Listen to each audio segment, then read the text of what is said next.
డబ్బులతో తాగి పడేస్తున్నావే ఎందుకు నన్ను కొడుతున్నావు? నేనన్నా నీ డబ్బులతో తాగుతున్నానే నా సొంత కష్టాలు. అత్తయ్య అత్తయ్య రండి ఒకసారి రండి. ఏంటి ఏమైందే? వాళ్ళు గొడవ పడుతున్నారు అత్తయ్య. అవునా? అవును, పొద్దు పొద్దున్నే మనకు మంచి టైం పాస్. కూర్చో కూర్చో. ఈ దేశంలో పక్కోడు పని మీద ఉన్నంత ఇంట్రెస్ట్ సొంత పని మీద ఉండదు జనాలకి. చిచి సంస్కారహీనులు. చంపేస్తా మాట్లాడేవాళ్ళు. అమ్మో సంపెత్తాడంటమ్మా, సంపెత్తాడు. కష్టమంతా నాది. ఏ మా అక్క చెల్లెలు నన్నా అంటేనా ఇప్పుడే పీక పిసికి కాలేసి తొక్కి నార తీస్తా. నీ తల్లి దగ్గర నుంచి ఏమన్నా తెచ్చావా? అయ్యా నాన్న ఇస్తే మాత్రం నా డబ్బులు కావా అయ్యా? నాన్న ఇచ్చిన డబ్బులన్నీ తాగావు కదరా సచ్చినోడా. నా తమ్ముడు ఇచ్చిన డబ్బులు తాగావు, ఇంకేం కావాలి? కట్నం అంతా తెచ్చిచ్చానే నీకు. ఆ డబ్బులని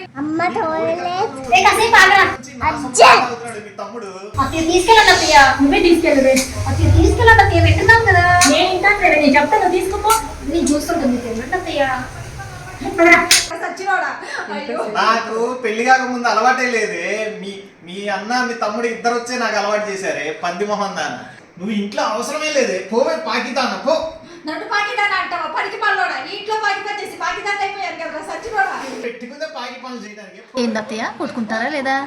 ఏమోనే తెచ్చుకున్నాడు, కట్నం ఇచ్చారు. 80 లక్షలు కట్నం పోసారు కదా తల్ల. అయ్యో ఏమి నేను బాగా కొట్టుకుంటున్నాడే. కొట్టాలత్తమ్మ, బాగా కొట్టాలి. అయితే దానికి ఊరోళ్ళు అన్నీ కావాలి. ఎప్పుడు చూస్తే ఊరోళ్ళ పంచాయతీ. నీకు నీకు నీ వచ్చిన నీ అక్క చెల్లెలకి సేవ చేయాలి. చచ్చిపోతున్నా. కొన్ని మంచి ఊరుకుండా అత్తయ్య. గోడ మీద అసలు జరుగుతుంటే మీకు తాకనట్టేస్తుంది. అసలు గొంతు పట్టుకుంటే దాన్ని అలాగే పట్టుకొని అత్తయ్య కాసేపు సాయంత్రం లోపు అయిపోద్ది. ఏమి అత్తయ్య టాయిలెట్ కి అర్జెంట్ తీసుకెళ్ళమంటావా? కాదత్తయ్య, ఓ పని చేయరా, మీరే మీ ఫోన్ లో కాల్ చేసి స్పీకర్ లో పెట్టండి, సౌండ్ వింటా ఉండాలి.